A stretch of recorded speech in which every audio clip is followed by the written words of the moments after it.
So, ayun na nga guys, meron akong i-share sa inyo kasi nga kahapon is nagbigay sila pa ng 200 NT. Ngayon, yung lunch namin, binili ko ng dumpling, 15 pieces, 105. Kinuha ko talaga yung resibo noon, hindi ko tinapon, nilagay ko lang sa mesa. Then, yung dinner, bumili naman ako ng tagsi 79 na pentang sa 7-Eleven. Kasi meron yung pentang na mura lang sa 7-Eleven, masarap na. Sobrang sarap nun. Hindi ko lang na-picture kahapon. Pero kung sino man yung bumibili sa 7-Eleven ng pentang, alam nyo na yon kung ano yung sinasabi ko na tag sa 79. Tapos, yung barya nun, isinoli ko pa sa kanila. So, nag-abono ako ng 5 NT. And nagulat ako kaninang umaga kasi binigay nila yung 5 NT. Ito yung pinangdagdag ko sa dumpling kahapon.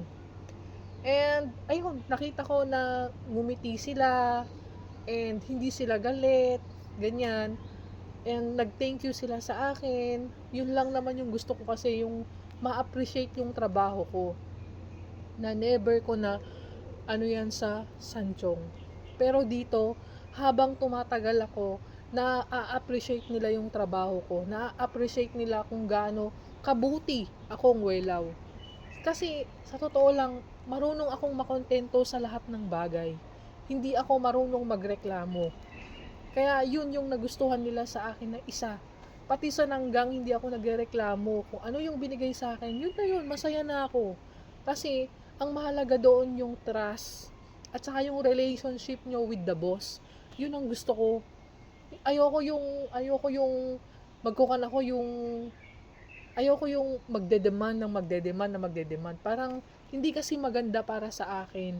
Basta ako kasi marunong ako maghanap buhay, 'di ba? Online seller ako. So, kung ano man yung kakulangan ng employer, pinupunan ko na. Ganun ako. Hindi ako yung tao na kulang ito. Bakit ganyan? Hindi ako ganun. Hindi ako mareklamo. Kahit na alam kong nasa karapatan ko yun.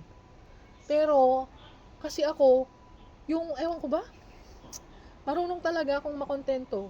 Alam kong kulang yung 200 NT, pero hindi na ako nagreklamo. Binigyan ko pa sila ng barya kahapon. Binalik nila ito. Kaya tuwang-tuwa sila sa akin. Kasi ang mahalaga sa akin is yung appreciate, tapos yung trust. Yun ang gusto ko. Yung dalawa na yun ang gusto kong makuha sa mga employer ko. Pero sa Sanchong kasi, puro sila reklamo doon. Instead na isolve yung problem, chinichismis ako ng chinichismis behind my back. Kaya, hindi ako nakikinig sa kanila. Hindi ko sila inaano. Basta, wala lang, magtatrabaho ako. Yung kaya ko lang na trabaho ang ginagawa ko. Pero dito kasi sa Taoyen, sila, yung kinakausap nila ako kung okay lang ba ako, kung ano ba ang gusto ko. Ayun. Parang, open up, parang ganun. Nag-o-open ako sa kanila, nag-o-open din sila sa akin. Kaya ang ganda ng relationship namin. Nung una, akala ko hindi ko kaya. Umiiyak pa nga ako, di ba? Umiiyak ako kasi akala ko hindi ko talaga sila kayang paksamahan. Pero ngayon, 23 days na ako dito, parang ang gaan na lang ng magaan na lang yung araw-araw mo, magaan na lang silang pakisamahan. Basta sundin mo lang yung ayaw nila.